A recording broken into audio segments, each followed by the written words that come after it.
అక్కడ వంటలు చేస్తున్నా. ఒక 30 మందికి సరిపడన్ని వంటలు చేసేసుకుంటున్నాం. పొయ్యి మీద కట్టెల పొయ్యి మీద చేస్తున్నాం. కట్టెల పొయ్యి పెట్టేసి ఆయిల్ వేసేసిన అందులో స్పైసీ మసాలాలన్నీ వేసేసుకున్నాం. జీలకర్ర,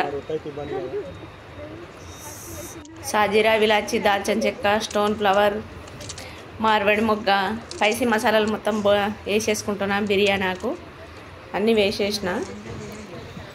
ఇప్పుడు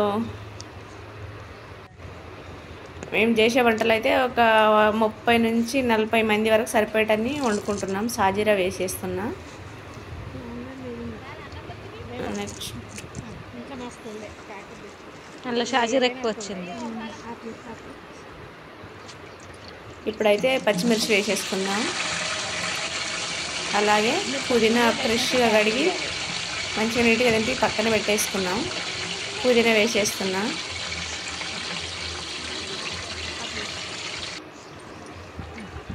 అలాగే ఉల్లిగడ్డలన్నీ సన్నగా కట్ చేసి పెట్టేసుకున్నాం. అన్నీ వేసి ఇవన్నీ మంచిగా వేగేదాకా దూరగా వేగేదాకా నీట్గా కలిపేసుకోవాలి.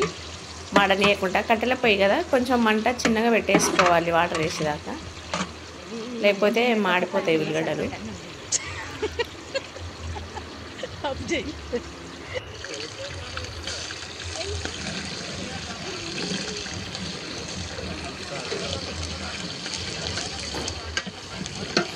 పక్కన సాంబారు చేస్తున్నారు ఇంకా చుట్టాలు. ఇక్కడ అల్లం పేస్ట్ వేసేసినాం.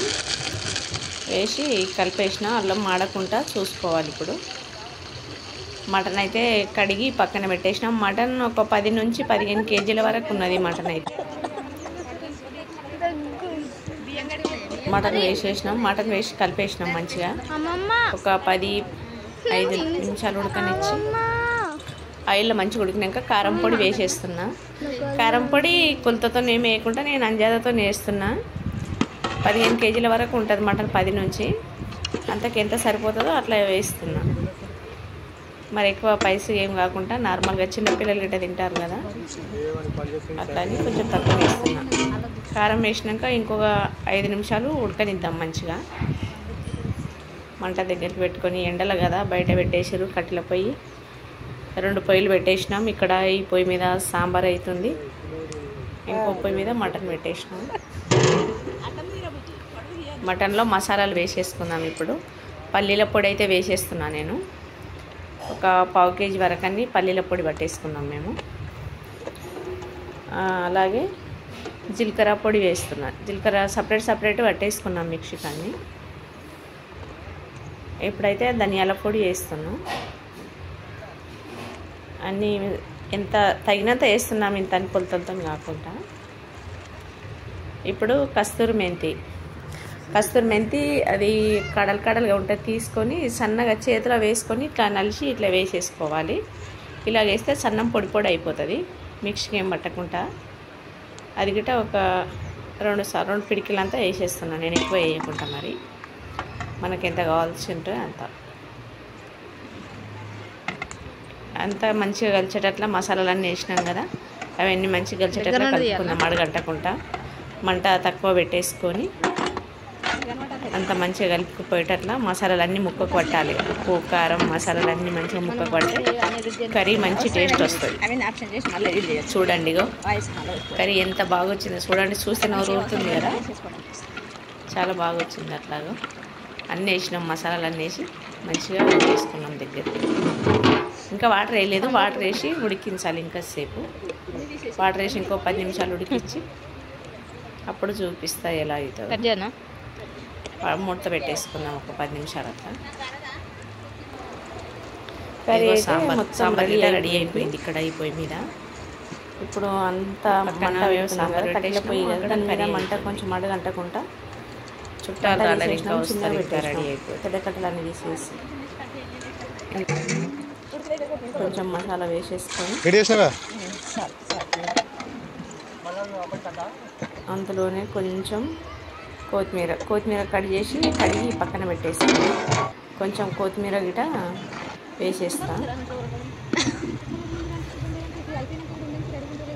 అయిపోయింది కర్రీ.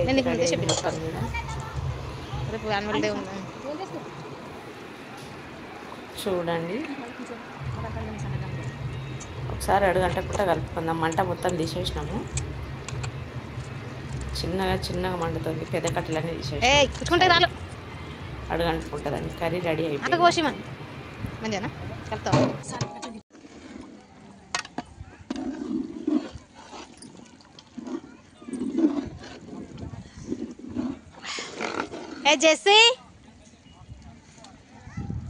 వాటర్ కర్రీ అయితే అయిపోయింది. దించి పక్కన పెట్టేసుకుంటున్నాం. ఇప్పుడు కర్రీ రెడీ అయింది.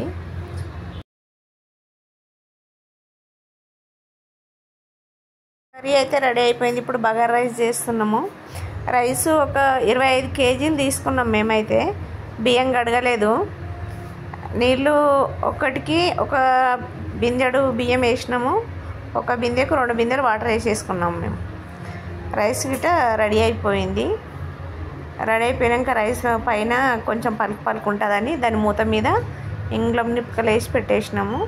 అయిపోయింది. అవి గిట్ట తీసేసినాము.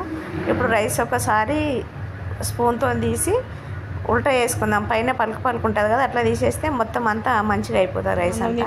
చూడు మా పిల్లగా ఓ లావుగా కలదు. మళ్ళీ కొంచెం ఇంతగానో